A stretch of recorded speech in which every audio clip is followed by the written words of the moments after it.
Hola, qué gusto saludarte. Soy Armando y te doy la bienvenida a una nueva temporada de Codalot Podcast.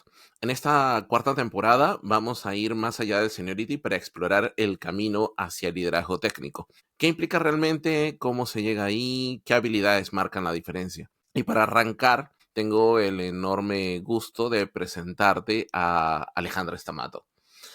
Ale es Android Technical Lead en HubSpot, formó parte del equipo de Jetpack Compose en Google y es también Google Developer Expert. Es argentina, vive en Londres y tiene más de 10 años de experiencia construyendo software con una energía y una claridad que no pasan desapercibidas. Desde que empecé a planear esta temporada, sabía que quería empezar justamente con ella. Y no solo por su trayectoria, sino también por la vibra y el impacto que transmite al hablar de tecnología. Así que muchas gracias por estar aquí. Así que empezamos. Hola Alejandra, ¿cómo estás? Hola Armando, ¿cómo estás? Gracias por Bi- la invitación.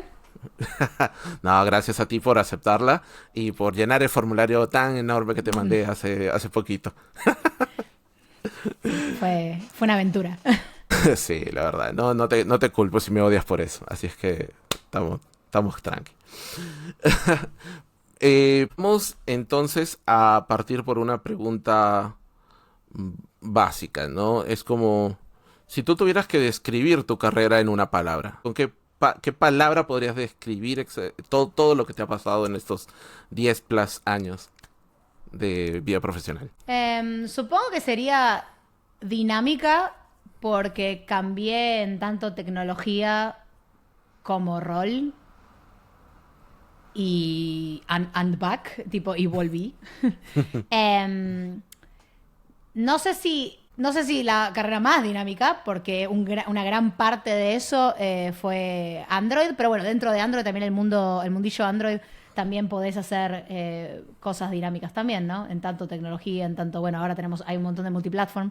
En particular yo cambié de carrera para hacer Developer Relations y trabajar con el equipo de Android, eh, donde no codié, donde no trabajé tanto en productos, sino más bien en mi producto en ese momento era la comunidad de developers. Así que sí, supongo que esa sería una palabra que me viene a la cabeza. Eso está buenísimo. Muy dinámico. Mencionaste hace un momento que tú estuviste pasando, o sea, antes de entrar al mundo mobile, al mundo de Android, que en realidad ha sido el momento en el que nos conocimos, que tuvimos la oportunidad ya de interactuar un poco. Me acuerdo en ese momento como Google y todo. Pero antes de eso, ¿cómo fue que terminaste en tecnología? ¿Fue por decisión propia? ¿Cómo fue algo que se dio por casualidad?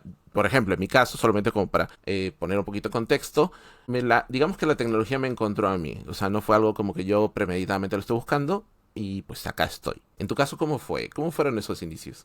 Bueno, me gustaría saber más sobre tu camino también. Eh, yo un poco siempre me vi atraída por las computadoras desde que tuvimos la primera. Sé que ahora las nuevas generaciones no recuerdan lo que es no tener una, pero yo sí recuerdo cuando tuve mi primera computadora. No sé si tenía 11 años o algo. Y me fascinaba. Me acuerdo que una vez mi primo había venido a casa a instalar un jueguito con un disquete por la consola tirando comandos y yo no podía creer lo increíble que era todo eso. Y dije, Para yo voy a tres y, hackear todo. 3,5 o 5,25. No, tres y 3,5 son los medio. chiquitos. Sí, 3,5, sí, sí, sí. Ya, No, tres y cinco un medio, ya. cuarto los vi, pero académicamente, o sea, nunca corrí un disco tan grande, un disquete tan grande, los chiquititos. Eh, qué gracioso, sí. Donde venían encima los juegos venían en pares de disquetes, o sea, tenías Sí. como que poner varios. En fin. Sí, entonces siempre me fascinó, ¿no? Y pasaba horas ahí tratando de entender qué estaba pasando. Y después fui creciendo y aprendiendo sobre Reddit. Me acuerdo cuando tuvimos internet en... ay Dios, todo esto es muy vintage. Pero sí, pero sí, tuvimos internet en casa. Y los sonidos del módem, y cómo funciona la red, y poner internet en computadoras distribuidas cuando tuvimos una segunda computadora. Y siempre me encantó. Un profesor de matemática en la escuela me dijo, vos vas a ser ingeniera porque a mí me gustaba matemática y me iba bien. Entonces yo dije, bueno, es esto, es la combinación de computadoras e ingeniería. Bueno, ingeniería e informática, ¿no? Y durante un gran tiempo en la secundaria yo pensé que ingeniería e informática era básicamente ser sysadmin, ¿no? Sos la persona que van a llamar a la medianoche de Navidad cuando Amazon se caiga. Yo dije, soy el superhéroe que todos necesitan. Y para mí eso era una carreraza, era wow, increíble. Y entré a la facultad sin haber programado nunca. Y sin tener mucha noción de lo que es. Ahora es impensable eso. Yo veo a los pibes, saben codear desde que son bebitos, moviendo la tortuguita o con juegos en el iPad. Pero en ese momento no sé si estaba tan popularizado. Obviamente había programadores y programadoras. Entonces entró a la facultad sin tener mucha idea de qué era lo que iba a terminar haciendo, pero pensando que era, bueno, tiene que ir por el lado de las redes y por el lado de los servidores, ¿no? Y cuando aprendí a programar me encantó y dije, bueno, es esto, es por acá. Y en ese momento, hace más de una década, la salida laboral fácil era de desarrollo. Así que no me costó mucho encontrar trabajo en ese momento y así arranqué. Wow, es impresionante esos inicios. De hecho, recuerdo que hablando un poquito de mi experiencia, ¿no? Bueno, a mí sí me tocó vivir con los disquetes 5 1/4 y se usaba mucho hacha en ese entonces como para dividir aplicaciones. Tenías juegos que literalmente te cabían en unas cajas enormes de muchos disquetes para juntar y jugar una que otra vez. La verdad es que me acuerdo todavía de esos tiempos y sí. Pero por ejemplo, en mi caso, yo era usuario, pero jamás imaginé verme involucrado en el desarrollo de software. Ya en algún momento comentaré un poquito sobre cómo fue el asunto, pero básicamente cuando, por ejemplo, ¿no? Fue una muchacha que a mí me gustaba mucho, la que me dijo, oye, pero si tú siempre has tenido una computadora, ¿por qué no estudias algo relacionado a eso? Y me acuerdo que así fue el asunto. Yo como en ese entonces estaba tan embobado, le hice caso y me puse a estudiar. Che, Y pero increíble. Increíble. Después le agradeciste a la señorita, supongo, en algún momento. no, bueno, se casó con un amigo y ya no hubo chance, Bueno, pero listo. Perfecto. me dejó encaminado por lo menos y al Te dejó un final gran regalo. sí, la verdad que sí. Y bueno, después de 3 años tenía para escoger cuál tipo escoge tu Pokémon. O quieres irte por la parte de redes, o quieres irte por la parte de soporte técnico, o quieres ser analista programador. Y en mi caso fue muy diferente a tu pensamiento. Es como, yo era, redes, seguramente me va a querer pedir que conecte los servidores. No, no, no. A soporte técnico, probablemente, si va a ser igual que el instituto en el que estudié, no, lo último que quiero es eso, no quiero que la gente me esté como ninguneando por reparar cosas. Ok, así que me iré por la analista programador. Y la verdad es que sin querer terminé pues en esto que, o sea, es algo que puedo decir, al final me llenó de bastantes satisfacciones, como, bueno, también, y de disgustos diferentes, ¿no? Porque no es lo mismo. No es lo mismo lo que experimentas en los otros ramos que en esto, pero bueno, eso fue como en breve mi experiencia. Ahora, viene la pregunta, ¿cómo fue tu primer empleo? ¿En qué momento lo conseguiste? ¿Cómo es que empezaste a aplicar todo esto profesionalmente? Si nos pudieras comentar un poco. Bueno, eso tiene dos respuestas en realidad, la corta y la larga, porque podría ahorrarme mi real primer trabajo. Cuando estaba más o menos por el tercer año de carrera, y esto es bastante común cuando estudias en la Universidad yo estudié en la Universidad de Buenos Aires pública, y la carrera está diseñada para que vos trabajes al mismo tiempo. Yo tengo lo que puede ser considerado un másters afuera. Es la carrera de ingeniería en la UBA, que dura 6 años como base, bueno, es difícil hacerla en tiempo y forma en 6 años, pero bueno, más o menos. Típicamente te toma 7, 8. Entonces es un montón. Entonces está diseñada para que vos trabajes mientras tanto, pero bueno, imagínate que 8 años si fuese todo el tiempo, sería un privilegio poder hacer eso y nada más. Entonces nada, podías trabajar de día y estudiar de noche, básicamente. Entonces de repente me vi con mucho tiempo porque todas mis materias estaban a la noche, me vi con tiempo como para poder buscar mi primer trabajo. Y bueno, me metí en las bolsas de trabajo de Buenos Aires, la típica, en ese momento LinkedIn existía, pero no era wow. Sí. Qué sé yo, Zona Trabajo o lo que sea que haya habido en ese momento. Y encontré un puesto en Ernst & Young, que es así como una consultora muy grande, donde ofrecían un puesto de auditoría de sistemas, que básicamente era... Y eras asignado a cierto cliente y ibas al data center y veías que los los passwords en las computadoras estén configurados correctamente y el data center tenga una llave en la puerta. O sea, tipo, trabajo de campo real. Cosas para chequear online y cosas para chequear on-site. Tipo, literalmente fuimos a los, qué sé yo, a data centers a ver cómo está configurado esto y aquello. Bueno, la realidad es que ese trabajo, bien, cool, copado, distinto. Hay mucho para hacer en el mundo de tecnología. A mí no me terminó gustando mucho porque después de un rato aprendías muy rápido qué era lo que había que hacer y era bastante... ¿Repetitivo? repetitivo, claro. Entonces dije, bueno, ¿qué otra cosa puede ser? ¿Qué otra cosa puede ser?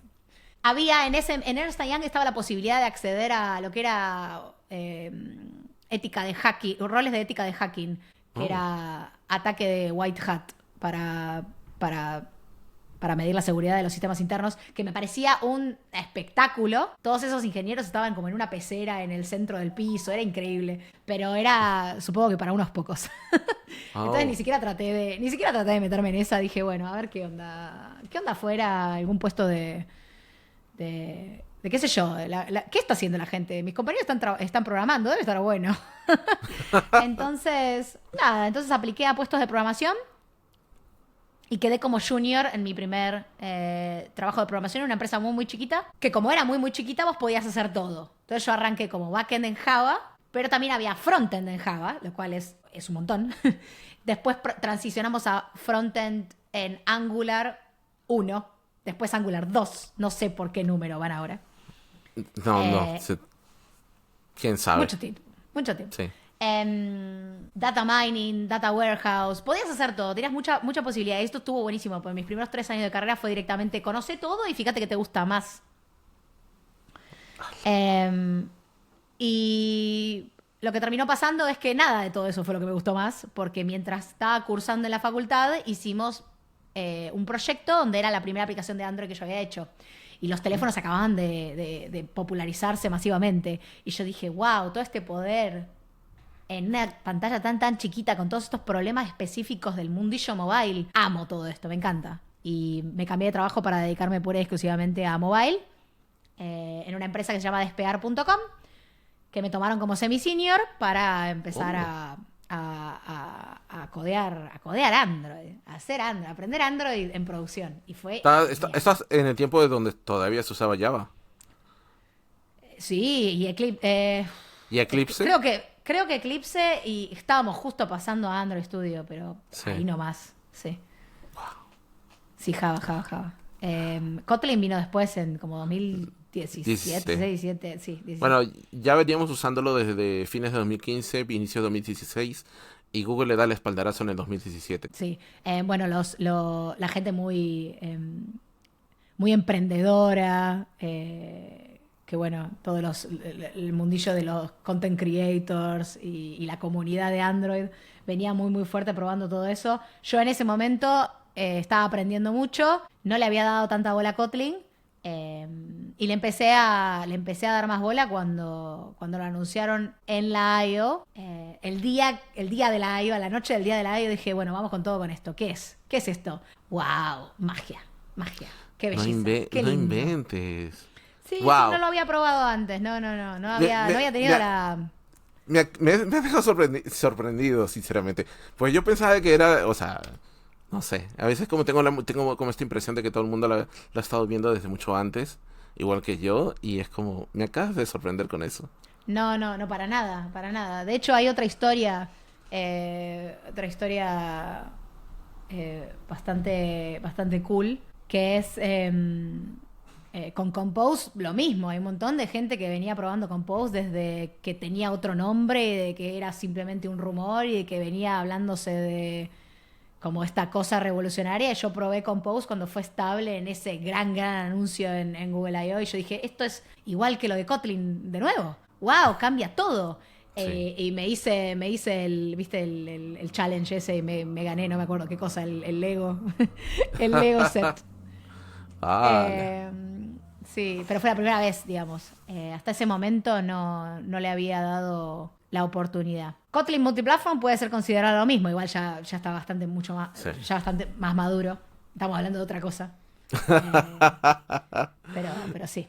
Pero es interesante, o sea, a la larga es interesante cómo es que tú has ido tomando este rumbo y has ido como probando ciertas cosas en su debido tiempo. Porque, claro, a ver, yo también me pongo, justo venía leyendo esto hace poco y era como, existe una enorme diferencia, o sea, existe un gran riesgo con estar siempre como con la última de la tecnología, porque puede estar impulsado por el FOMO, por el Fear of Missing Out. Entonces, es como, bueno, para los que no lo sepan, FOMO se refiere a tipo como quedarse fuera del tren, o sea, como que algo está tan de moda y tienes el temor de quedarte fuera de eso. O, como dice, realmente como lo dijo alguien, si la misma base te sirve para mañana y para pasado mañana, entonces en realidad te podrías centrar en lo que son los fundamentos y en cómo resolver problemas que en andar como siempre pendiente de qué es lo último. Porque algo que no me podrás negar es que aparecen tantas cosas en tan poco tiempo que la verdad es que no alcanzan los días para ver todos los cambios que hay, sobre todo en Android, ¿no es cierto? Sí, sí, mira, la tecnología avanza muy rápido y creo que es así en todas las plataformas. Solo en Android estar al día es muy difícil. Y lo que a mí me pasaba es un poco sí el just in time, cuando lo necesite voy a estar preparada, pero gracias a la comunidad y a gente que pone el trabajo antes, vos cuando llegás ya hay mucho de dónde agarrarse, ya hay mucho de dónde leer y mucha gente que dio feedback para que las APIs sean más robustas y mejores y que cuando la cosa llegue estable bien, digamos. Ujú. Gracias al trabajo de mucha gente que da ese feedback, ¿no? Lo he hecho con algunas cosas, lamentablemente no lo puedo hacer no lo podemos hacer todos con todo. Y bueno, en el caso de Compose sí creo que cambió bastante entre la primera idea desquiciada y cuando nos tocó probarlo por primera vez con su primera versión estable. Kotlin no cambió tanto. Eh, pero bueno, hay mucha gente muy entusiasta que quiere estar ahí dando feedback y se aprecia, porque alguien tiene que hacerlo, creo. Sí, o sea, está. Algo que he ido identificando durante el tiempo, por ejemplo, es que hay personas que siempre van a estar como. Es como el grupo de avanzada. Y Mm. siempre hay un grupo que está siempre. No sé cómo le hace, no sé a qué se dedica y no sé qué clase de cómo ve la vida. Que no sufren de esta especie de overwhelming. De andar como todo el tiempo con cosas nuevas y pensando. Y hay otro grupo que claro, es el que viene siempre detrás. Que es como los que observan dichas conversaciones y van probando ya como tratando de integrar esto a casos reales. Y después está la gran masa, que después que ya se anuncia estable, recién se sube como dice, a la tecnología, empieza recién a usarlo y todo, ¿no? Después de que, claro, hay un grupo un poco más reducido que ya lo vio con anticipación. Entonces, queriendo enlazar un poquito eso con el tema que nos trae el día de hoy, la pregunta es, ahora tú estás como Android Technical Lead en HubSpot. ¿Cuánto de toda esta adopción ha contribuido a que tú puedas llegar a este rol? ¿Es realmente necesario, como muchos creen, siempre estar como al pendiente de lo último? ¿O qué crees tú que es lo que realmente puede preparar a una persona para poder llegar a ocupar un puesto de liderazgo? Y creo que es un poco combinación de todo, porque para ser, o al menos es lo que yo creo, el technical lead es un puesto de, bueno, como lo dice, lo dice el nombre, liderazgo técnico, y se supone que tenés que saber de qué estás hablando o encontrar el recurso que sepa de qué estás hablando, de qué está hablando. Tenés que poder resolver el problema, ya sea vos, sabiendo la respuesta, que eso, bueno, va a ser más rápido, o cómo encontrarla digamos, lupeando o, digamos, incluyendo a la gente tengo un lío en la cabeza en la mezcla del Spanglish que me van a tener que disculpar. Me van a tener que disculpar. En el cuarto, encontrar la persona con quien hablar, ¿no? Tenés que saber manejar tu tiempo y el cambio de contexto constante que vas a tener que hacer entre múltiples tareas. No es necesario que sepas sobre todo lo que está pasando en tu equipo porque tenés que poder elegir los proyectos para la gente que liderás y confiar en ellos y desbloquearlos si tienen algún problema y además codear tus cosas. En HubSpot lo que pasa es que el puesto de Technical Lead, no sé cómo es en otras empresas, va variando de empresa a empresa, pero en HubSpot los Technical Leads se espera que sea como un rol más de bien de entrenador y jugador. O sea, vos jugás, pero entrenás. Ujú. Y yo juego el 70% del tiempo y entreno, o sea, entro a la cancha cuando tengo que entrar, ¿no? Y coacheo, digamos, de afuera el 30%. Entonces yo todavía tengo mis tareas, ¿no? Y además hago esto de conseguir proyectos, buscar la oportunidad, ¿no? Para la gente con la que trabajo. Y creo que sí, la experiencia te sirve para tomar esas decisiones y tener la seguridad de que debes estar tomando las decisiones correctas. O buscar ayuda cuando lo necesitas, decidir cuánto tiempo va a tomar esto, si es digamos, una investigación técnica, tratar de mantenerlo acotado en el tiempo, no involucrarte en todo, dejar que la gente que reporta a vos o que trabaja con vos cometa errores como vos los cometiste cuando eras menos senior, y aparecer cuando tenés que aparecer para desbloquear a la persona. Así que sí, supongo que es un poco de todo. La experiencia que ya traes, de haber visto las cosas, porque bastante es de eso, es de haber repetido el problema y haberte encontrado con los problemas y haber pasado horas devagueando esto y, ya sé cómo se hace cual y tal cosa. Ujú. Del punto de vista tecnológico o del punto de vista de este problema se parece a este otro, entonces seguro que la estimación va a ser una porquería y nos va a tomar, bueno, pongamos 2 semanas más porque seguro que bla.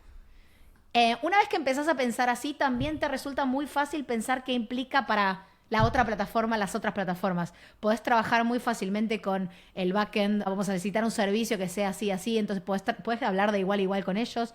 O incluso sin haber tocado iOS, que bueno, no es mi caso, pero digo, incluso sin ser un experto en iOS, podés decir, la otra plataforma seguramente tenga un problema parecido o les pase esto, entonces para ellos tenemos que diseñar tal cosa. Podés tomar esas decisiones también. ¿Contesta eso la pregunta? Más o menos. No, está bien, está bien. De hecho, esto me lleva justamente a la siguiente pregunta. O sea, es interesante todo lo que tú estás ahora mismo comentando y me encanta esa forma de ver las cosas. También lo he experimentado cuando también anduve como technical lead en algún momento. La pregunta que tengo puntual para hacerte ahí es, ¿tú querías ser Android Technical Lead? Si fue así, ¿qué hiciste para poder hacer eso? ¿Para poder llegar a ese rol? Y si no fue así, ¿cómo llegaste ahí? Mi situación fue media atípica porque a mí el puesto un poco me lo ofrecieron diciéndome cuáles eran las implicancias, porque fue así. Y puedo, después de explicar mi situación particular, decir qué es lo que no fue particular de esto, ¿no? Va. Yo trabajé en HubSpot en 2020. Sí, 2020. Un año después trabajé 2 años como Developer Relations y después volví a HubSpot como TL. La primera vez trabajé solo como individual contributor, como developer. Y la segunda Individual vez volví contributor. como... Sí, no te preocupes, Sí, como sí ahí se sí. entiende. Ajá. Y la segunda vez volví como tele. Después de haber hecho Developer Relations, dije, bueno, quiero otro challenge, ¿no? Developer, ya estuve como developer, ya estuve como Developer Relations. Nunca fui TL, estaría ocupado, tener esta experiencia, un poco más de leadership, bla, bla, bla. Las calificaciones que yo ya había demostrado para que tuviesen confianza en que yo iba a poder hacer un buen trabajo, eran que yo ya había demostrado ownership de mis problemas. Tomar un problema técnico, llevarlo llevarlo a buen puerto, haciendo las preguntas con diseño, con product owners o product managers. No estamos considerando ABC, empujar el proyecto para que salga adelante, codearlo en su totalidad o bueno, trabajar en colaboración con otros developers. Ser participativo en las ceremonias del equipo, en tanto el trabajo que estamos haciendo y en tanto a cómo el equipo funciona. Che, esta sesión de refinement o como sea que se llama la ceremonia en la cual vos te juntás con tu equipo y hablan de lo que hay que hacer. Esta sesión no está funcionando, tenemos que organizar de esta forma, tenemos que separarla. Las otras personas que no están involucradas con este proyecto pueden tener su propia sesión. Poniendo ese tipo, demostrando ese tipo de aptitudes de líder, de leadership, ya sea como técnica o sea como del problema o del equipo. Ujú. Entonces digamos que yo ya había demostrado algo de eso. Me gustaba estar me gustaba estar involucrada en lo que me gustaba estar involucrada en las conversaciones, en lo que estaba pasando. Pero bueno, no solamente eso, ¿no? Además tenés que demostrar resultados. Yo estaba haciendo ambas, así que bueno, nada. De ahí al technical leadership es un paso más, es tu seniority. Y ahí ya estamos. Pero bueno, tenés que estar de acuerdo en conocer un poco más de información y manejarla. Tenés que estar cómodo con, ¿no? Manejarla, proteger a la gente de cierta información que pueda ocasionar cierta ansiedad, manejar tiempos, manejar proyectos, manejar personas. Eso me parece interesante lo que mencionas, porque hay, por ejemplo, hay personas que creen que ser el líder técnico es netamente enfocado a lo técnico y cero manejo de personas. ¿Cuán importante ha sido, o en tu experiencia, qué tan vital es que una persona pueda desarrollar este tipo de, no sé, ¿cómo decirlo? Desde la empatía propia de sus compañeros, como hasta la capacidad de decir cosas sin necesariamente tirarle un zapato encima de la cabeza cuando alguien se equivoca? Yo creo que lo más importante que cualquier profesional en cualquier carrera tiene que entender es que vos querés ser una persona que la gente quiera trabajar con vos, ¿no? Tal vez no tenés que ser una people's person que me encanta, me recarga la energía hablar con todo el mundo. Tal vez no tenés que ser así o recopado, pero tenés que ser una persona amena para tratar con, porque si no la gente no te incluye en las conversaciones, no quiere trabajar con vos, la gente toma decisiones sin involucrarte y ahí se arman los problemas, ¿no? Eh, entonces, nada, no es necesario ser un extrovert. Supongo que estoy tratando de decir eso. No es necesario ser extrovert y ser súper feliz. Pero es Ujú. necesario que le pongas un poquito de, le pongas un poquito de onda. Eh, Que no sea un dolor de y cabeza lidiar con uno, mejor dicho. exacto, porque además somos pocos y nos conocemos en sistemas. Eh, y ya creo que no sirve tanto el mago que te resuelve los problemas si está solo, aislado en la montaña, tanto como alguien que hace que todo el equipo crezca y tenga un buen, que construya buen clima, que todo el mundo tenga ganas de trabajar con él y que colabore y porque así se generan las cosas, ¿no? Eh, Ujú. un paralelismo con el equipo de fútbol de Argentina, pero no quiero caer en obviedades. Nah. Así que lo dejamos. Sí, Pero bueno, en claro, fin. no, todo muy obvio, sí, por supuesto. Sí, tal cual. Entonces, nada, para cerrar un poco el punto anterior, cómo llegás a eso es experiencia y te tiene que gustar lo que va a significar tu cambio de carrera. Vas a poder codear menos. Y a medida que vas escalando, menos, menos, menos.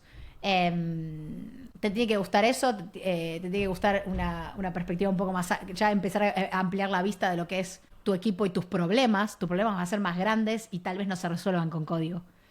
Eh, así que un poco eso. ¿Y Pero creo qué, que es y, la progresión natural de la carrera. Sí, perdón. sí, ¿y cuál es la parte no particular del asunto? Y bueno, digamos, yo cuando volví a aplicar a Hotspot, a mí me ofrecieron el rol de technical lead porque, digamos, ya había probado cierto leadership y partes de las entrevistas obviamente siempre miden cómo manejas trabajo con stakeholders y tipo ciertos behaviorals de leadership que harías en ciertas situaciones. Pero bueno, ahora que lo pienso mejor, si bien yo ya había trabajado en Hotspot, razón por la cual algunas personas ya podían, digamos, recomendarme, el proceso, si me hubiese quedado, tal vez hubiese sido naturalmente ese, ¿no? Vos seguís haciendo lo tuyo, demostrás un interés por ser tech lead, te dan la posibilidad, te dan unos trainings, te ayudan a hacer un ramp up. Y de a poquito te vas metiendo cada vez más, vas imitando behaviors o comportamientos de otros technical leads alrededor tuyo, aprendés de qué va el rol, y sí, con eso se va haciendo. Pero creo que es sobre la base de una experiencia técnica sólida. Sí, yo creo que eso, lo que tú mencionas es muy importante. En su momento cuando me tocó también asumir ese rol, o sea, fue un poco anecdótico porque a mí me tocó asumir el rol. Fue como una onda, no te podemos poner de arquitecto porque ya hay un arquitecto. Fue una onda así. Así que como no podemos ponerte de arquitecto, vas a ser TL del equipo de Android, del producto en el que estás. Y me dijeron, pero tu tiempo tiene que estar repartido 50-50. Y me acuerdo que fue interesante porque, claro, a mí siempre me ha gustado pensar, o sea, cuando entré al mundo mobile, porque para esto yo antes había entrado, yo trabajé durante 7, 8 años con productos de IBM, o sea, Westfield Portal, cosas así, en consultoras que eran partners de IBM. Entonces mi trabajo era muchas veces ir a hacer instalaciones o ir y hacer el despliegue de ciertas soluciones en este tipo de plataformas, pero no significaba algo como real, o sea, más allá de tener los usuarios, no era algo como de masas, era algo como más como en intranet, para un cierto grupo de personas y todo ello. Y siempre me llamó la atención la parte de producto. Y yo siempre dije, quiero trabajar en algo que a mí que involucre que mucha gente lo use, que la gente de a pie lo use. De ahí fue que cuando recién salió Android en su momento, yo me puse a investigar y a estudiar en la noche. Como de día trabajaba como consultor en Westfield Portal, en la noche estudiaba Android. Y pasaron así 7 años hasta que decidí ya tomar la decisión de, ok, voy a cortar hasta aquí con todo el tipo de consultorías de estos productos de IBM y voy a tratar de buscar mi primer trabajo en Android. Y a partir de ahí ya no paré, o sea, empecé, de hecho, mi primer trabajo como Android Developer, por ejemplo, fue resolviendo bugs y mejorando la performance de un videojuego para una agencia. Y después de eso me llevaron a México para trabajar en la aplicación para una cadena de retail allá en México. Y después me trajeron a Chile para trabajar en Corner Shop. Y ahí fue donde pues alcancé el tema de ser tech lead. Y fíjate que una de las cosas que personalmente yo me llevé como experiencia de esto era que no debías...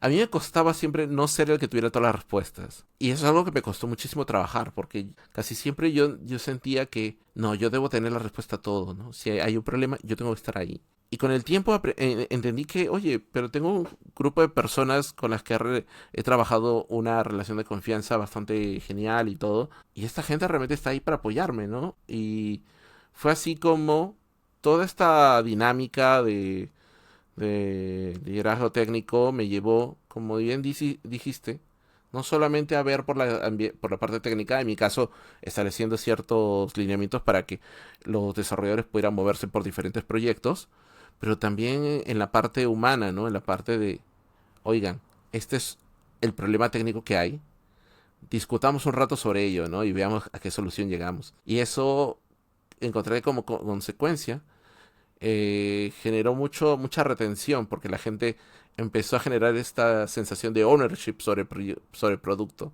Ya no es, ay, sí, estoy desarrollando esto como Armando quiere, sino es como yo intervine en la decisión técnica. Y eso fue algo que a mí me pareció espectacular. O sea, pero claro, esto nunca está exento de conflictos. ¿Cómo le haces tú para resolver conflictos dentro de tu equipo? O con la gente con la que trabajas. Qué loco que no arrancaste diciendo, ¿hay algún conflicto? Te juro que tengo un equipo bastante adorable. Y, y está, y cuando tenemos alguna diferencia generalmente en el approach técnico de algo, ¿no? Ujú. Y siempre terminamos tomando o sea, debatiendo los trade-offs y optando por una solución en algún punto medio entre lo increíble que sería el mundo si resolviésemos todos los casos y lo más básico que podemos hacer. Es alguna cosa en el medio. Por ahí decían, don't build to last, o no construyas para que dure. Sobre todo si estás tratando de construir algo, ponerlo en la mano de los usuarios rápido, para que te den feedback, romper todo, iterarlo, hacerlo de nuevo, romper todo y así. Necesitas ganar time to market. Es como reducir el time to market. Claro, exactamente. Sí. Sobre todo que en equipos tan grandes o codebases tan complejos. Y claramente querrías refactorizar todo 20 veces y que quede hermoso, pero bueno, también hacemos el trade-off con la necesidad del negocio y con resolver para los usuarios y todas estas cuestiones. Entonces estamos muy involucrados con producto. Esos son los puntos de conflicto. Después somos muy flexibles en términos de, nos hacemos los los code reviews en los pull requests. Nos revisamos el código y se arman mini comentarios, mini debates. Ah, entiendo tu postura, listo, espectacular. Nadie es demasiado gatekeeper o nitpicking en un PR de otra persona, porque también abogamos por otra cosa, otra best practice, que es don't gatekeep PRs o don't nitpick on PRs, que anda por ahí también. La guideline, las guías esas. Confía en que tus compañeros saben lo que estás haciendo. Deja los comentarios visiblemente qué cosa es mandatoria y qué cosa es un nitpick. Sé muy claro en este tipo de code review. Sé que el code review puede ser un punto de conflicto en muchos equipos. Sí, no, y sobre todo para las personas que no tienen definidos los boundaries de cuándo es, o sea, sobre el código, sobre el producto y cómo no tomárselo de manera personal, porque pues... Sí, sí. Pero también hay formas de decir las cosas, de dar ese feedback. Nosotros partimos de la base de asumir buena intención y greatness, digamos, en general. Hay decisiones que fueron tomadas hace mucho tiempo en un código que no sabés qué pasó. Nunca es porque alguien simplemente le pintó hacer algo. Generalmente hay una razón más oscura y profunda detrás. Entonces nos acercamos a los comentarios nos acercamos al código ajeno con curiosidad. Ah, esto se ve interesante, lo pensaste hacer así, ¿no? Como es diferente a, che, pero ¿qué es esto? ¿Entendés? Es distinto. Es distinto. Entonces, asumí que seguramente el otro pensó en esto. Che, esta función, hay una extensión en esta clase que hace esto. ¿La viste y la trataste de usar? No, muchas gracias. O sí, la verdad que sí, pero acá no compila porque la dependency injection, no sé qué, vuela todo. Bueno, en fin. Entonces hacemos eso. La verdad que es un equipo muy lindo. Conflicto, como se dice, conflicto a nivel equipo y a nivel... A ese nivel no tenemos conflicto. Tenemos otro tipo de conflicto. Tenemos otro tipo de conflicto. También debe ser por la madurez que tiene el equipo. Entonces, es como que ya Sí. es un equipo que ya ha sobrepasado eso. Porque, o sea, Puede ser, sí. me llama la atención que apuntara justo al hecho de que yo no preguntara si hay o no conflictos. Porque, claro, a mí en mi experiencia sí me tocó lidiar con esa parte en la que el equipo era tan diverso y o sea, porque pues tenía gente de Colombia, de México, de Chile, Perú, de diferentes lados, de Brasil también. Entonces resulta que los primeros pull requests que nosotros, cuando hacíamos la core review, literalmente había pleito. O sea, literalmente quien recibía el comentario eh, se sentía atacado, ¿no? Y fue motivo de una conversación bastante como sincera con algunas personas para decir, hey, acá hay que tener, o sea, no todos decimos las cosas de la misma manera. Hay que tomar eso es una verdad universal. Y segundo, todos queremos un buen producto, por lo tanto, hay que entender que cualquier comentario va hacia el código, hacia mejorar el código y hacia, por ende, mejorar el producto. No es un ataque personal. Y eso, en realidad, al final, a nosotros nos... tuvimos algunos roces, algunos resentimientos al principio, hasta que esta idea fue calando en el interior del equipo, y ya con cierta madurez, claro, estaba la parte de no tomárselo personal y por otro lado también aprender a dar buen feedback, porque pues, o sea, Sí, como es bien mencionaste es al importante principio, lo de... Sí, hay que perdón, aprender a trabajar, sí. ¿no? No, sorry. Es que hay que aprender a trabajar con todos y no... Y que la gente quiera incluirte en la conversación también. Sí, también... vos te sentís en la obligación moral de dar ese feedback porque, bueno, noté que esto podría ser mejor y tenés que decirlo. Nada, pensar tres veces cómo se puede decir de la mejor manera. Porque si genera este tipo de roce, después todo el mundo la pasa mal, creo yo. Y no estamos pasando... Es mucho tiempo el que pasamos en el trabajo para pasarla mal y para tener estas conversaciones no productivas. Entonces sí, puede ser que sea un poco de la madurez del equipo y de cómo todo el mundo sabe que el otro está viniendo de un lado de que nos importa que el producto sea bueno y del que estamos criticando el código y no al autor del código. También tenés que recordar que la persona que escribió eso, seguramente pasó un tiempo, lo pensó, lo escribió el test. Viste, no agitó la varita mágica y se hizo solo esto, le tomó trabajo, entonces hay que respetar el laburo del otro, qué sé yo. Y por último, está este framework de dar feedback en general, que es el de Radical Candor de este libro tan bonito, del mismo nombre. Sí. Y tiene, bueno, 4 cuadrantes, ¿no? Y habla de que la forma de acercarse al feedback es ser honesto y que el otro entienda que viene desde un lugar de que a vos te importa el otro, ¿no? Y no lo estás atacando.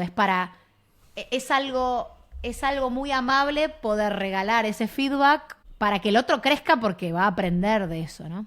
Es un poco eso. Y los otros 3 cuadrantes, que son la manera en la que no se debe dar feedback, el que a mí siempre me acuerdo es el de esta empatía ruinosa, en el que vos te importa muchísimo el otro, tanto que no le podés dar feedback. Sí, no, ¿No? olvídate. O que le das feedback, pero que no es feedback realmente. ¿Viste? En el sándwich de feedback en el que pones bueno, malo, bueno, no está Sí. lo de adentro. Entonces es un sándwich de nada. De nada. Y a nadie le gusta comerse un sándwich de nada. Entonces eso, es un poco... Si a veces te puede parecer como que dar feedback es un poco, pero tengo que dar este feedback. Vos te sentás con alguien y le decís, escúchame, nada, observé esto, ya sea en code review o en lo que sea. Ve esto, tuvo esta consecuencia. La próxima vez podríamos tratar de hacer esto. Y si querés suavizarlo un toque, pero lo que estás haciendo bien es ABC, punto. Y nada, entender que estamos todos en la misma. Sí, fíjate que en este proceso de hacer code review, aprendí también encontré que era muy valioso entender o aprender a explicar, a dar razones, a argumentar. Yo creo que a veces, y hasta ahora lo veo, o sea, inclusive con desarrolladores con gran seniority, que a veces les cuesta argumentar. A veces dicen, no, esta es la forma correcta de hacerlo. Pero o sea, creo que a veces les cuesta argumentar. Entonces, eso termina generando una sensación de que, oye, no estás contribuyendo a que yo entienda las razones que hay detrás de esta decisión técnica, sino que estás obligándome a que yo termine siendo como una extensión de un brazo tuyo, ¿no? O sea, solo hago lo que me estás indicando. Y al final eso no contribuye al crecimiento de las personas. Entonces, ahí entra otra pregunta. ¿Qué cuestiones tú podrías señalar que podrían ser como obstáculos para que una persona pueda prepararse para eventualmente pegar un salto técnico? O sea, un salto al liderazgo técnico. En general yo creo que como comportamientos, en lo técnico cualquiera puede aprender a codear y a hacer producto y bla, ¿no? Entonces llegás a un cierto nivel de seniority, ponele. Pero los comportamientos de un tech lead o de liderazgo, como liderar y como influenciar y como tratar de enseñar y coachar y todo lo que viene bajo del abanico de liderazgo, hay que tener un poco de humildad, de escuchar, de querer aprender, de querer enseñar, de bajar el copete cuando hay que hacerlo. Vos hablabas de code review donde alguien quería imponer su decisión porque yo soy el que tiene el seniority y el título de lead. Y eso es lo peor del mundo. Me hace acordar a ese capítulo de Game of Thrones cuando el muñeco este decía un rey que tiene que decir que es el rey. No es el rey. No es un buen rey. Cuando hablaba de Jeffrey Baratheon. Yo creo que el liderazgo no se dice, se muestra con todos los comportamientos, ¿no? Y además, bueno, tenés un título porque los títulos importan y calibran una conversación y te accedes a cierta información porque, bueno, lamentablemente a los humanos les importan los títulos y las jerarquías, pero también está eso de liderazgo implícito. Y es a través de estos comportamientos. Cuando vos decías, sí, en un PR alguien queriendo imponer su voluntad, puede ser porque o no entiende, o tal vez no entienda ni siquiera las razones por las que algo es como es, ¿no?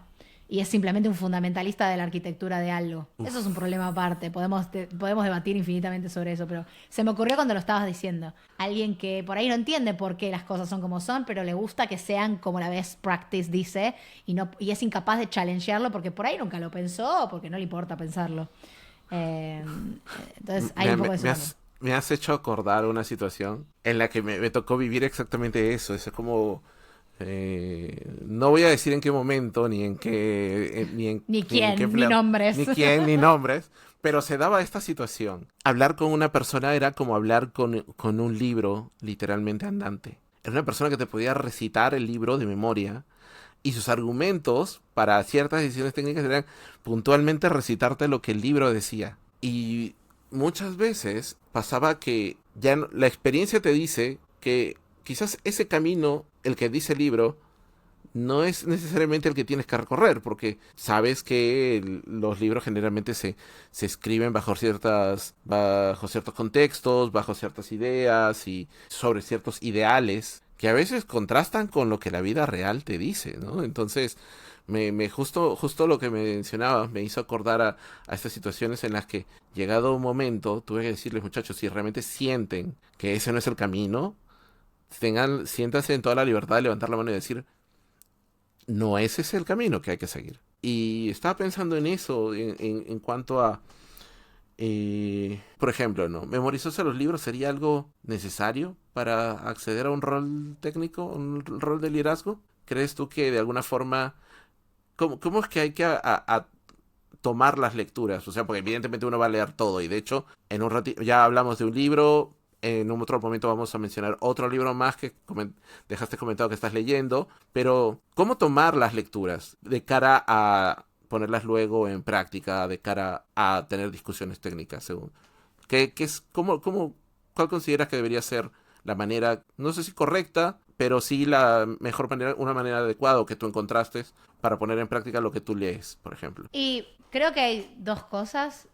No tenés que ser una enciclopedia andante porque para algo existe la documentación. Sí tenés que saber cuándo y cómo usarla, sobre todo si eso es input de un argumento técnico. Pero lo que sí tenés que tener en la cabeza es ciertos pointers a esa información, porque si no, no sabés de qué te estás perdiendo, ¿no? Y eso solamente se logra siendo curioso, leyendo, aprovechando cierto problema técnico para, en vez de sacarte el problema de encima, es pasar un poco más de tiempo estudiando cosas nuevas, ampliando un poquito más el scope o agarrar esas oportunidades en el trabajo que sabes que no tenés idea de qué está pasando. Que sabes que va a ser un pain, pero te va a ayudar a aprender sobre, qué sé yo, Bluetooth management o sensores del device o bueno, qué sé yo, se me ocurrió sensores porque no sé, no todo el mundo trabaja con sensores todos los días. Por ahí tu app sí. La nuestra creo que no. O aprender, qué sé yo, scoped storage, lo que sea. Bueno, sin ir muy lejos, ustedes tienen integraciones. Yo lo descubrí ahora en Riverside. Es como... decía, conectar con aplicaciones, HubSpot. Increíble, sí. Bueno, HubSpot tiene integración con como 1000 extensiones para conectar HubSpot con lo que quieras, con la vida. Pero bueno, vuelvo un poco para atrás. No es necesario ser una enciclopedia y tener todo el ciclo de vida del activity en la cabeza, aunque algunas empresas te toman eso en la entrevista. Pero sí tenés que tener más o menos una idea, porque trabajamos de esto. Claro. Y pointers de, me parece que esto va a ser un problema, déjame que lo vea. Me acuerdo de que esto no me suena tan bien. O trataste la nueva cámara X, lo que sea, pero entender de qué va la plataforma. Compose nos hizo pensar que ya está, que es Compose y nada más. Pero el mundillo Android tiene tanto alrededor de Compose, tantas cosas más que no nos lo resuelve el UI framework que elegimos. Entonces sí, un poco eso, ser curioso, ¿no? Seguir aprendiendo, las conferencias, las charlas, lo que sea que te interese. El Android Weekly, que es un blog que a mí me gusta. Sí. Seguir un poco ahí, ¿no? Que justo tomo de lo que me estás comentando es que hay que ser crítico, hay que tener cierto razonamiento dentro de todo esto. No es solamente repetir lo que dice algo o alguien, si es que pues lo que Bueno, yo consumen te sobre puedo, contenido, ¿no? ahí te puedo hablar desde ex DevRel, Ajá.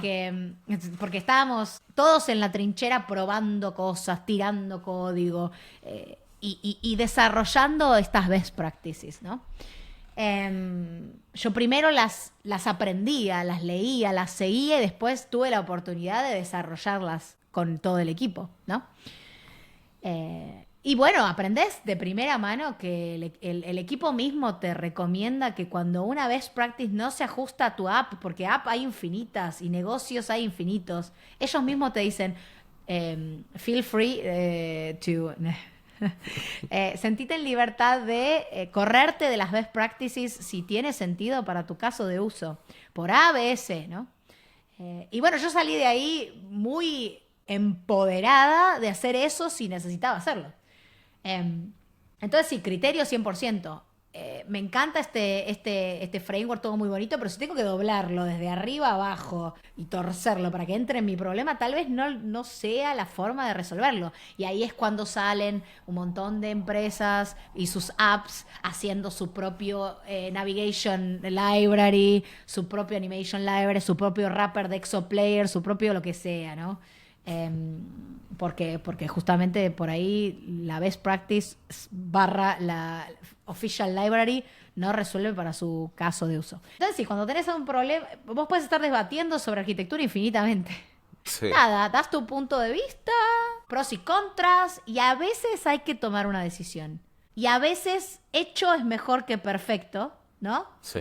Porque hay que salir con algo, chicos, no podemos estar debatiendo por siempre. Y a veces se toma la decisión, se sigue. Y a cara de perro, tal vez. Pero bueno, hoy por mí, mañana por ti. Hoy tomamos la decisión que, nada, me hizo feliz a mí. Mañana tal vez habrá un costo político dentro del equipo de hacerlo como querés vos, manejar ese riesgo, crear una tarea de technical debt, lo que sea, pero manejar ese riesgo y seguir, porque se sigue.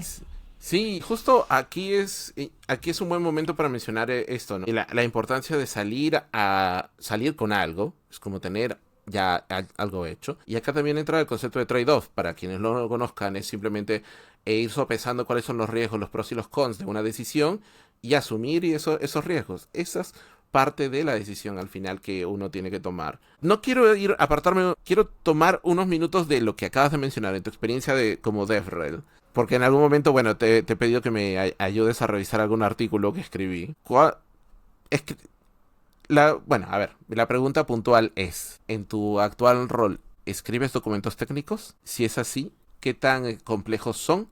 ¿Hasta qué detalle, hasta qué nivel de detalle es el que entran? ¿Y cuál, según tú, como es un buen balance o qué es lo que debería uno desarrollar como para poder estar preparado y encarar ese tipo de situaciones? Qué buena pregunta.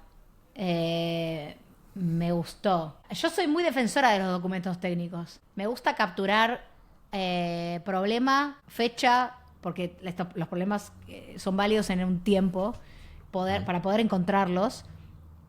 Decisión que se tomó y después cortito al principio, ¿no? El TLDR de todo el documento y después el desarrollo del problema. Justo ahora, en la última semana y media, escribí como 5 documentos técnicos porque estuve haciendo mucha investigación de un problema con muchas patas distintas, ¿no? Uh-huh. Así que, ¿cuántos escribo? Muchos. ¿Por qué? Una bocha. Para comunicar... Sí, una bocha. ¿Por qué? Para comunicar una decisión o para pedir un request for comment, ¿no? Yo expongo un problema, no sé cómo... O es, bueno... expongo un problema, lo investigué, lo descubrí, mi recomendación es esta y con eso el product manager o product owner puede tomar una decisión. Esto es imposible de hacer así, requiere un refactor gigante, es mi recomendación, me va a tomar 5 meses. ¿Me los das? No. No. Entonces no vamos a hacer esto porque esto no es urgente, bla, bla, bla, ¿no? Das el input técnico. De nuevo, no lo tiene que hacer un TL pero te da cierto liderazgo técnico. Esto lo podría hacer un muy senior o un senior. O lo que sé, si no, también otro documento técnico es explorar distintas librerías que resuelven este problema y los trade-offs.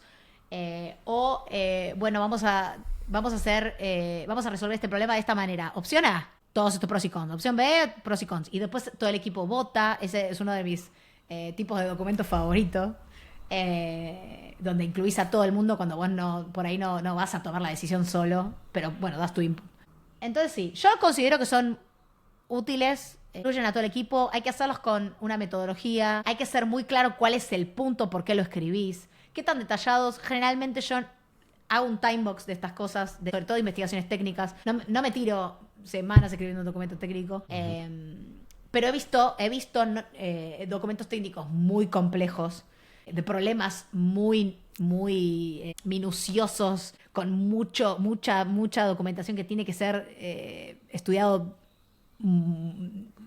lento, pausado. Claro, sí. Sí. Los he visto también, no he tenido que escribir uno yo tan sacado aún. He escribido algunos semi-sacados, pero nada inmanejable. Y bueno, sí, hay que tener un balance entre cuánto tiempo le dedicás y mantenerlos y ser muy explícito cuando ya está hecho el documento, ya está, este es el resultado, el output es este, fin, se sigue. Pero bueno, tienen distintos fines, ¿no? Es una buena forma de volcar finalmente el razonamiento que estás teniendo, porque al final, no sé, al menos yo lo veo desde yo también soy defensor de los documentos técnicos, no extensos, pues no me gustan documentos que son muy extensos, pero sí aquellos que son capaces de recoger la línea de pensamiento de quien está proponiendo a alguien, y es una buena forma también a mí personalmente me ayuda un montón de poder cambiar de contexto, porque ese es otro asunto, ¿no? Uno como líder técnico a veces tiene que estar metido en múltiples proyectos y no todos tienen la misma discusión, entonces es una buena forma de volcar las cosas. Tal cual, es una buena manera de arrancar cualquier proyecto más o menos complejo, o no, pero tienen distintos fines, o te ayuda a eso, resolvés preguntas para el resto del equipo. Estamos haciendo el kickoff de este problema, sabemos que vamos a tener todas estas preguntas, están resueltas en el documento, así es como funciona en web, así es como lo queremos adaptar en mobile, vamos a tener todos estos blockers, hoy no soporta estas cosas. El documento como PRD, digamos, Product Roadmap Definition. ¿Qué es lo que vamos a hacer? Spike, no tengo idea cómo funciona esto o cómo hacer esto. Request for comment, muchas sugerencias de cómo resolver lo mismo. O estos papers. El problema que tiene Android en esta parte del Codebase, bla. Entonces, solo para resumir y dejar esto, no sé si es algo que recomendaría, es como escribir quizás a alguien que esté con ese afán o ese deseo de eventualmente llegar al liderazgo técnico, pues en qué parte escribiendo sus propios problemas, qué parte escribiendo las cosas que va descubriendo. Eso es algo que podría ayudarle como a irse a formar el hábito. Va más allá de eso. Vos vas a tener que escribir, seguramente, pero lo que vas a tener que hacer, sin duda, ya sea escrito, oral o lo que sea, o en Slack o donde sea, es comunicar. El documento es solamente un mecanismo, escribir esto, ¿no? Lo que vas a tener que hacer, ya sea en tu próximo paso en la carrera, es comunicarte con la gente que necesitas obtener algo de, o que obtengan algo de vos.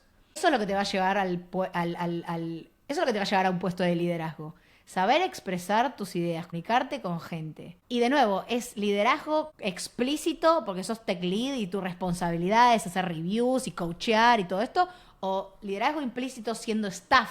El staff también habla con mucha gente. De hecho, sus problemas son grandes y necesita puliar gente de distintas partes de la org o de distintas partes de distintos equipos. Y para eso tiene que saber cómo comunicarse y cuándo. Así que no vas a poder escapar de comunicarte. ¿Cómo? Depende de vos. Los documentos a mí me gustan. Es un buen medio. Pero bien dicho. Al final es un tema de comunicarse, y eso es algo que es valioso. En ese sentido, por ejemplo, muchas veces cuando conversas con desarrolladores, hay desarrolladores que tienen esta tendencia a especializarse en algo y desarrolladores que tienden a ser como generalistas, ¿no? Les gusta estar metido en muchas cosas. ¿Cuál de los dos perfiles crees tú que encajaría más de cara a eventualmente ocupar el liderazgo técnico? ¿O tú crees que puede ser indistinto? Qué interesante. Creo que el que mucho abarca, poco aprieta. Y estar en todo... bueno, no se puede estar en todo. Em, pero sí, no tengo una respuesta brillante, creo. En mi caso, yo había trabajado bastante en un equipo Ujú, y en un equipo que tiene un ownership bastante grande y había gente muy especializada a ciertas partes, porque necesitábamos un experto de, digamos. ujú. Eh, pero bueno, cualquiera podía saltar. Es simplemente que si querías algo rápido, ya sabías que había un experto de en ciertas partes del codebase. Y la pregunta es, ¿son TLs también? No, no necesariamente, no. Pero el TL sabía a quién preguntarle cuando había un problema respecto a esto. O tengo o lo sé yo, que nunca va a ser el caso porque, de nuevo, el context switching y todas tus tareas y bla. O Ujú. tengo a tal ingeniero que es el experto en lo que sea, en la parte del menú. Entonces le digo, che, el menú dinámico este, bla, bla, bla, vos qué sabés, dame un toque, listo, pum. De nuevo, es más importante, creo yo, saber cómo conseguir las respuestas que tenerlas todas. Em, Así que supongo que la vista general, necesitas una vista más general como tele y tal vez alguna cosa especializada. Eso podría ser, ¿no? Te especializaste en algo que fue lo que te llevó, digamos, cómo vas progresando en tu carrera. Generalmente tuviste un par de proyectos grandes que lideraste de principio a fin, que codeaste por ahí todo vos, con 2 o 3 ingenieros o un proyecto de mediano a grande, ¿no? Entonces vas a ser experto en alguna cosa. Pero además te ha tocado el bug de acá, el coso de allá, ayudar a un compañero y te vas haciendo como la vista general. Progresas, llegás a tele y sabes que en tu equipo que es fuerte, tal hizo lo mismo para llegar a Super Senior en la parte del menú. Tal hizo lo mismo para llegar a Super Senior en la parte de vuelos, paquetes, coche, lo que sea. Así que no creo que. No creo que. Creo que es un poco eso, ¿no? Vista Un general, balance. sí, un balance. Vista general y tal vez vos sos ese que puede ayudarse a sí mismo en tal específica cosa. Claro, lo cual, o sea, nos puede llevar a la conclusión de que no son mutuamente excluyentes. En realidad son cosas que se complementan, pero nuevamente caemos en lo que mencionas, ¿no? La capacidad de poder comunicar esas cosas hacia el resto de personas. Y creo, me atrevería a sumarle algo que no lo hemos mencionado explícitamente, pero creo que es algo que hemos ido conversando durante todo este tiempo. La importancia de tener los conceptos claros, o sea, patrones de diseño, principios de programación, entender un poco cómo es la arquitectura, reunir experiencia en cuanto a los diferentes problemas y las diferentes consecuencias que puede traer una u otra cosa. Todo eso que son a veces lo obviamos, pero son parte de los foundations que son esenciales para poder sostener estas conversaciones, porque imagínate yo tratando de hablar algo técnico contigo, pero yo no entiendo sobre, no sé, sobre algún patrón, sobre patrones de diseño, no sé qué cosas son, entonces sería difícil también entender si cuando tú me estás expresando sobre tu especialidad o tu expertise, una estás proponiendo una solución técnica y yo no tengo la capacidad de tener ese conocimiento a la mano, ¿no? Entonces, creo que ahí hay algo que también podríamos apreciar bastante. Y eso nos puede llevar a la siguiente pregunta que tengo para ti, que es, ¿qué recursos, o sea, ya mencionaste un par, ¿no? Pero ¿qué otros recursos adicionales tú recomendarías a quienes quieren avanzar con su carrera, con su carrera, como tal? Sí. Bueno, decías lo de la foundation técnica y mucho de eso de llegar es haber puesto el tiempo y haber visto la cosa, ¿no? Haber estado ahí y haberte peleado.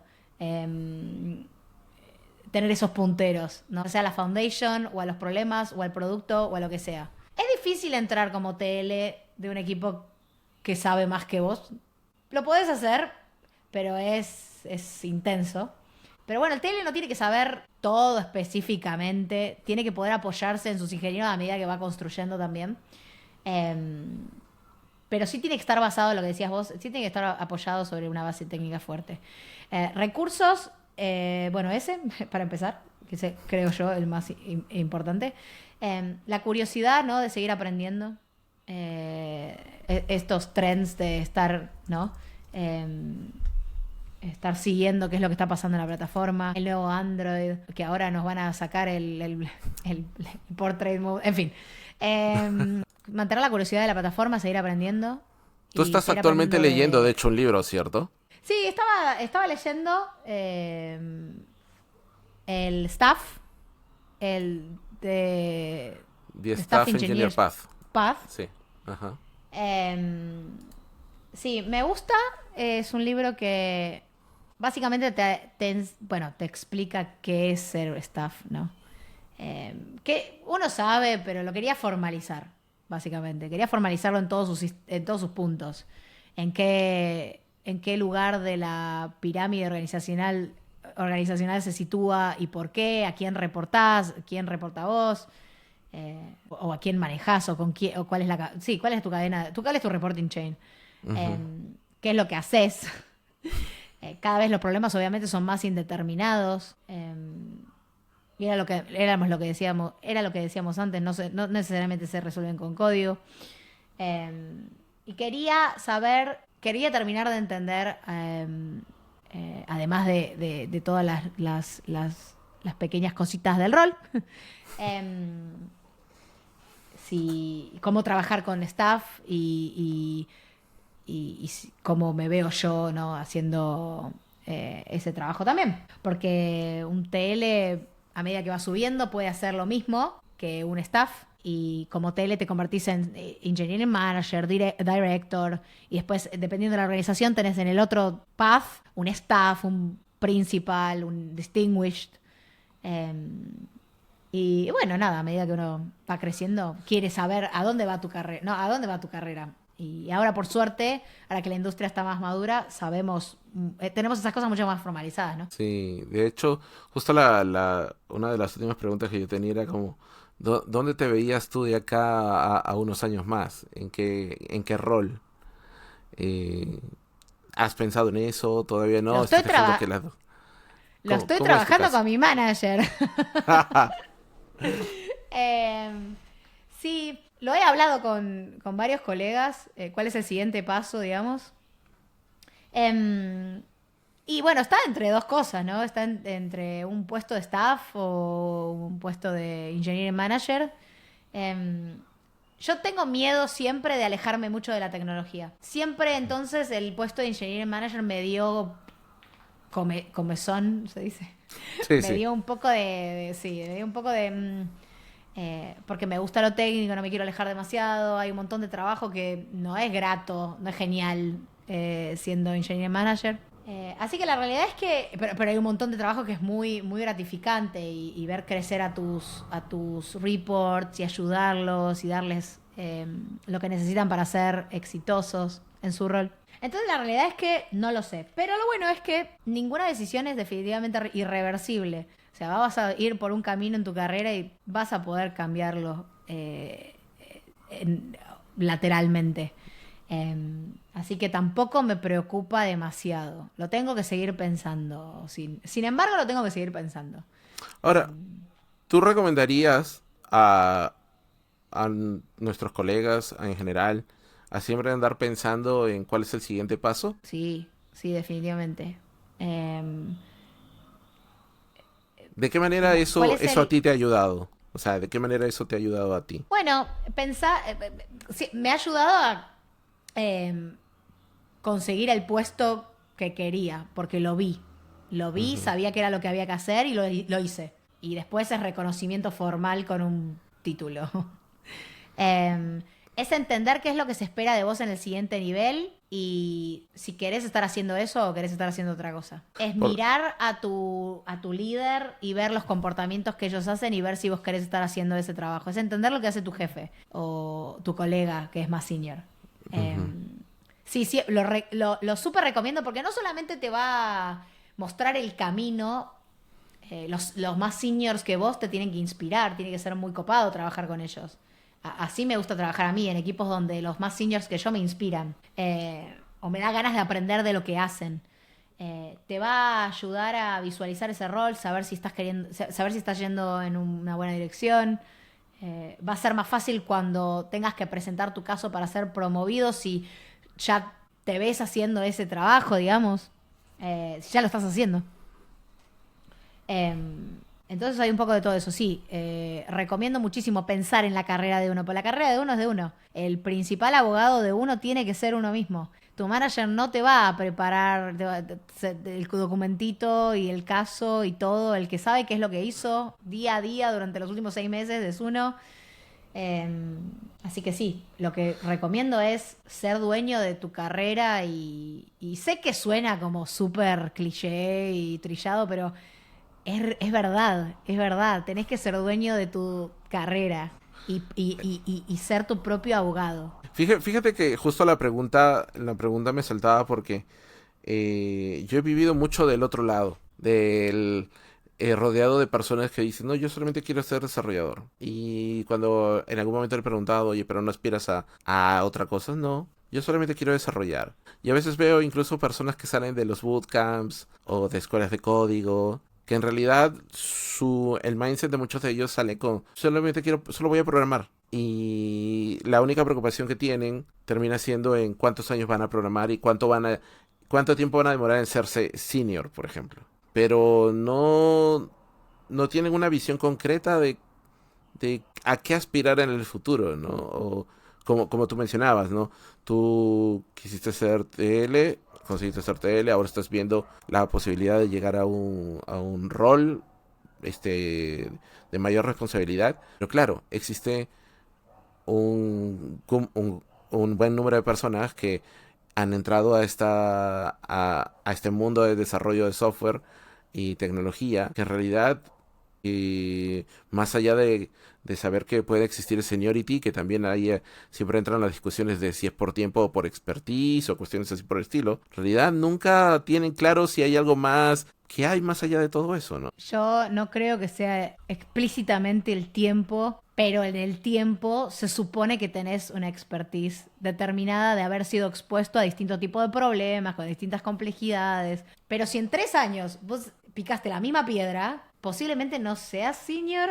Entonces no creo que sea una cuestión solamente de tiempo.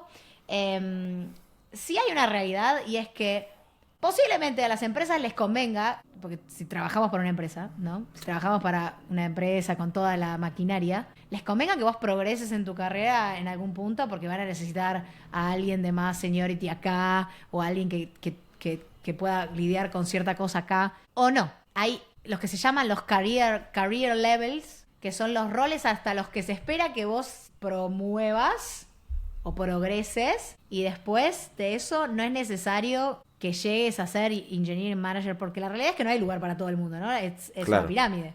Ujú. Entonces tiene que haber alguna cosa donde esté la mayoría y la mayoría puede ser senior, Android, senior, lo que sea. Entonces eso de yo solamente quiero codear, bueno, fair, ¿entendés? O sea, bien, lo entiendo, qué sé yo. Pero no es verdad que solamente el tiempo te va a llevar a senior. Entonces, solamente quiero codear y no hago más nada y no sé, no sé. Algo raro está pasando, si se da eso. Claro, claro. Tampoco a senior, yo creo que a senior no llegás solamente siendo el experto de la tecnología. Hay un poco de nuevo, hay colaboración, coordinación de laburo, hablar con PM, con PD, porque si no, no vas seguramente a entregar lo que se espera de vos. Si no pudiste hacer todo ese trabajo de traer información, de llevarla en el momento en el que se necesita, a quien se necesita y demás. Eh, entonces, nada, es un poco eso. Sí, fíjate, porque justo ahora andaba reflexionando un poco sobre, bueno, he tenido oportunidad de participar trabajando en consultoras y trabajando en empresas de tecnología como tal, ¿no? O sea, y hay una diferencia, ¿no? Entre ambos, ¿no? A uno, el business es poner profesionales en proyectos, colocar gente y ya está. Mientras que, claro, como en el caso, no sé, en este caso como en HubSpot, claro, hay un career path, hay una serie de escalones, que si bien es cierto, ¿no? Como bien hablábamos, es medio piramidal. O sea, hay menos gente arriba que abajo. Pero es mucho más definido el cuál es qué es lo que se puede esperar, ¿no? De uno. Entonces también creo que por ahí el contexto en el que uno esté también es importante de tomarlo en consideración al momento de ver si, oye, realmente esto me está contribuyendo para poder yo dar un siguiente paso o tal vez no. Y, y por supuesto estamos hablando de empresas que tienen esto más formalizado, porque si sos contractor toda tu vida, digamos, esto no aplica mucho, ¿no? Pero por favor, me parece un planazo. Me parece espectacular. Es lo que a uno, viste, le cierre y lo que quieras hacer con tu carrera y está perfecto. Eh, y si querés jugar el juego corporativo, también, qué sé yo. Pero sí, seguramente alguien que disfruta codear y, y por ahí no meterse tanto en esa de la escalerita, vibre mucho más con un concepto como ser contractor y este tipo de relaciones que en una empresa donde tenés que jugar el juego, tildar los casilleros, ¿no? Bueno, Ponerse hay juego político también dentro de todo, porque tienes que... Sí, pero eso también lo aprendes, ¿eh? Eso también es parte de los skills que se requieren. Y te voy a decir una cosa más que por ahí no calza en ninguna de tus preguntas, Bueno, pero bienvenido, bienvenido. sí, sí, sí, pero quería solamente comentarlo. Hay gente que llega a Technical Lead por haber sido el que está hace más tiempo. Se necesita a alguien. Y eso pasa a veces en los laburos, ¿no? Bueno, pero a Ol- veces a esa persona le queda bien y es bueno para eso, pero a veces no. Entonces, seguramente tu caso sea que vos te dio como muy naturalmente, pero hay algunas otras veces que la persona que estuvo hace más tiempo, bueno, vas a hacer ahora el tech lead y ahora vas a tener todos estos reports y bueno, arreglate. Y tal vez esa persona nunca pidió o nunca quiso ser tech lead, pero le cayó un poco el puesto. Y eso no necesariamente es algo bueno. O tampoco esta persona va a hacer necesariamente un buen trabajo. Sí. Porque no fue promovida dentro del equipo para liderar dentro de su equipo. Fue un poco, bueno, la persona estaba y bueno, vamos, ¿no? Sí. Y eso es un error que se comete en las empresas. Porque tal vez la persona no lo hubiera elegido para sí mismo y ahora cómo deshaces esa dinámica. Es interesante Eh, que menciones eso, ¿ah? Porque justo ese ha sido, podría yo decir, mi caso. De hecho, no, como te dije al principio, yo no fui arquitecto porque pues había alguien que había estado antes que yo, no, pero entonces, te iban a promover a algo, o sea, te iban a promover o sea, a- nunca nadie me dijo en su momento que yo iba a ser tech lead.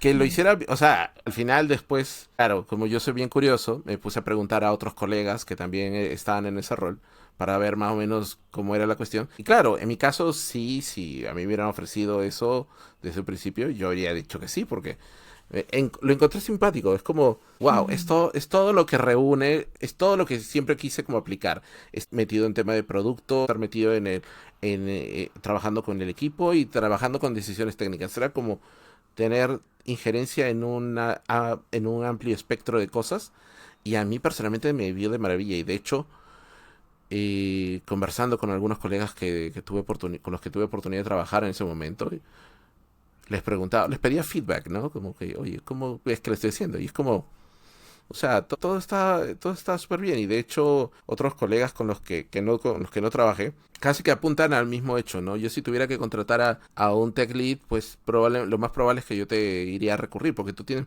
me dijeron, la cosa contigo es que tú tienes un mix de cosas, ¿no? Como puedes llegar a las personas, puedes ver cosas técnicas y puedes ver cosas de producto. Entonces eso no es algo que también se encuentra así nomás. Entonces...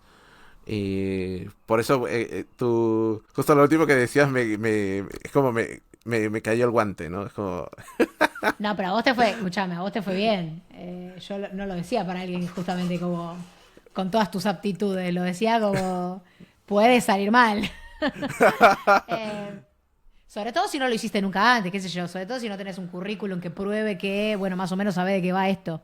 Eh, sí, o ingenieros muy ingenieros que les gusta trabajar solos, que los meten de tech lead y bueno, odian tener que sí, comunicarse, ¿no? Claramente no creo que sea tu caso. no, sí.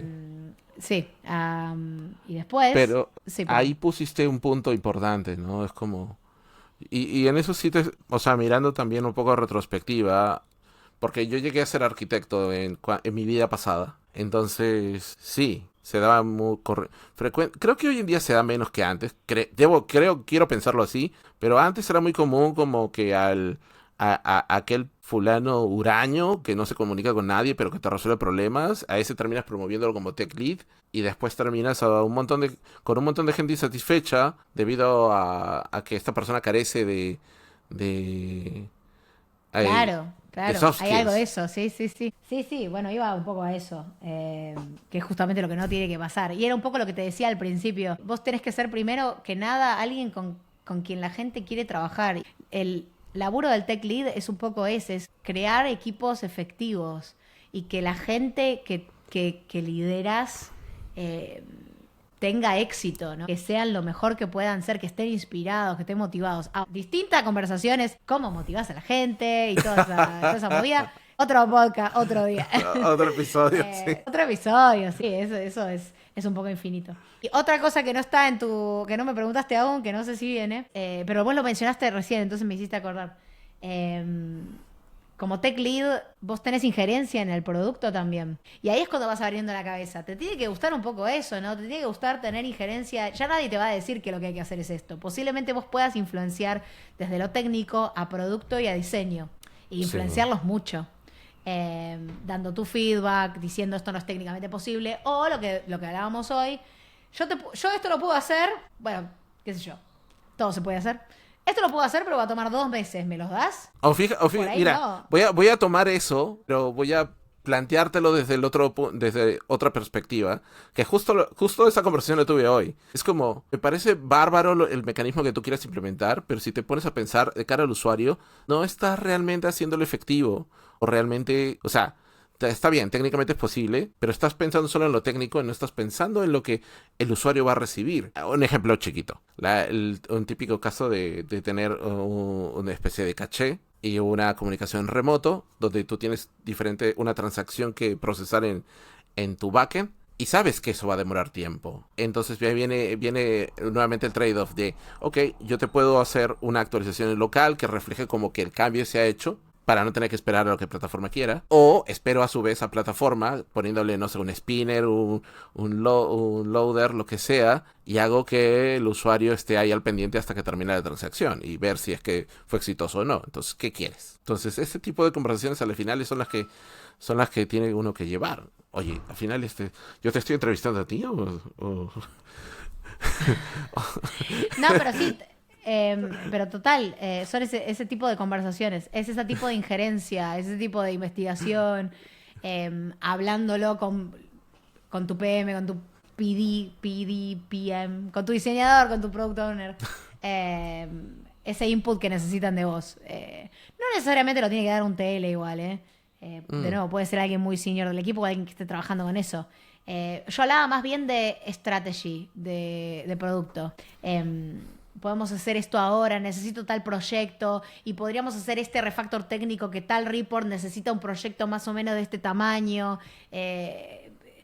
Diseñar el backlog de una manera que tenga sentido para que todo el mundo esté ocupado, que los proyectos no se solapen, que no haya problemas, que esté alineado con lo que el producto quiere hacer, que entre en el sprint o en el queue o en lo que sea. Hablaba más de estrategia de diseño de roadmap, más que mm. del día a día, porque un poco lo que vos decías lo puede hacer cualquier senior barra cualquier developer. Es una cosa mucho más local del problema que estamos resolviendo. Bueno, en realidad discutiría un poquito, eso te tiraría para una discusión, porque no todos los desarrolladores tienen esta visión de producto. Muchas veces hay gente que se afana tanto en la parte técnica que en la parte producto. Claro, Pero, vos decís, hay developers que hacen mucho lo que me dicen que haga, digamos, y fue. mm, sí, Eh, pero lo que tú dices es cierto, porque eso es algo que también toca experimentar, es como priorizar cuáles son los proyectos, cuáles son los objetivos o sea, es tener la capacidad de ver incluso, ¿no?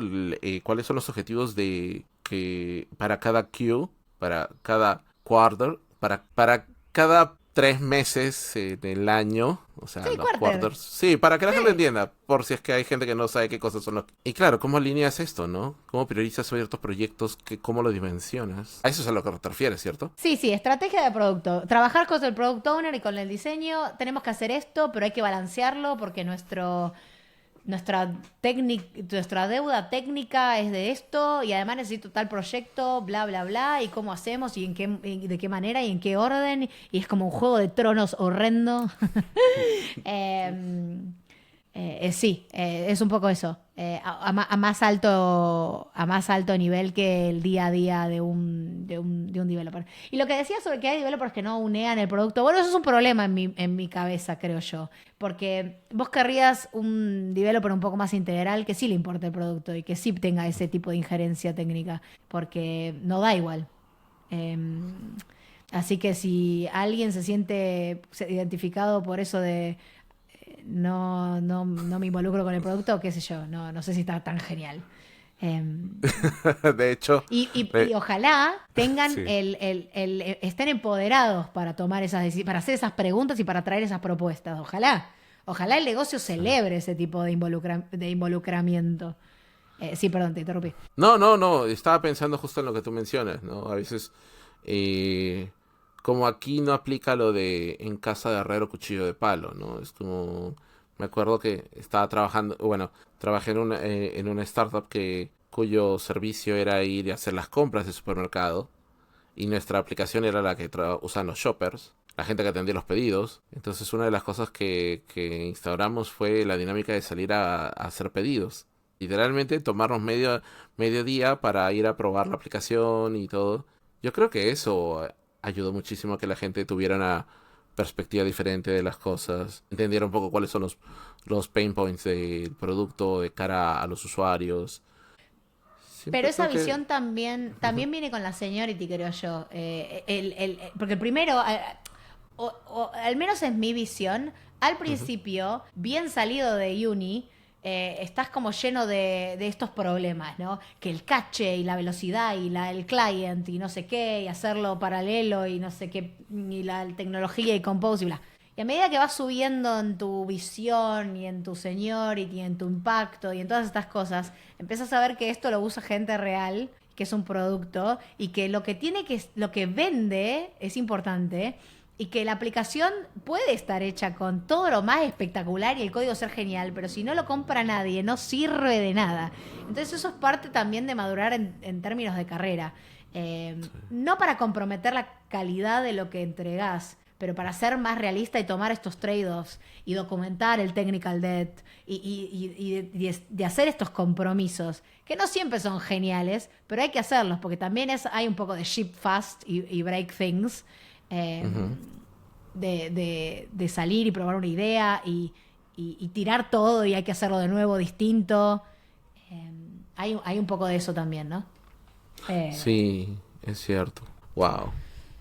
Ay, hay mucho que conversar. Yo nunca imaginé que este tema fuese a ser tan extenso. Pero hay Te un haces montón de listas. te haces otra temporada. Esto, ingeniería y producto, la relación entre ingeniería y producto. No es joda, chicos. No es joda. No, de verdad, y no es por nada, pero sí se presta para una quinta temporada. O sea, esa puede ser la temática de la quinta temporada. Pero bueno, como todo lo bueno va llegando a su final. Siempre es un gusto conversar contigo, Ale, la verdad. Ya sea en español o en inglés, siempre es genial conversar contigo. Gracias. Eh, Perdón por mi spanglish. Sí, perdón por mi Nah, spanglish. no te preocupes. De hecho, todos tenemos que aprender inglés. Todos tenemos que acostumbrarnos a hablar en inglés. Así que no les parezca extraño que se usen estos términos. Entonces, como para ir cerrando, quizás a la gente que está actualmente en formación en el campo, si tuvieras que dar un consejo final, ¿no? Como una recomendación como para englobar un poquito todo lo que hemos estado conversando. ¿Qué les podrías decir a ellos? Bueno, me gustaría dejar este mensaje de sean dueños de la carrera y entiendan a dónde van. Y si no quieren ir a Tech Lead, está bien. Y si quieren ir a Tech Lead, está bien. Y si quieren ir a Staff, está bien. Pero sean sus propios abogados y sepan de qué va el rol. Escuchar este podcast supongo que es un buen primer paso. Averigüen, pregunten y háganse el contacto de la gente que piensan que está haciendo el trabajo que ustedes quieren, y pregunten cómo es un día de tu trabajo y vean si suena interesante. es lo que uno hace con su propio manager. Observar esas cosas. Así que nada, es una hermosa carrera y hay muchas oportunidades, así que vayan por ellas. Muchas gracias, Ale. De hecho, les tiro una idea más. Pueden grabar una temporada completa de un podcast para poder enterarse de esas cosas cuando no tienen noción de qué cosa viene en el futuro. Ahí está, tal cual. Tal cual.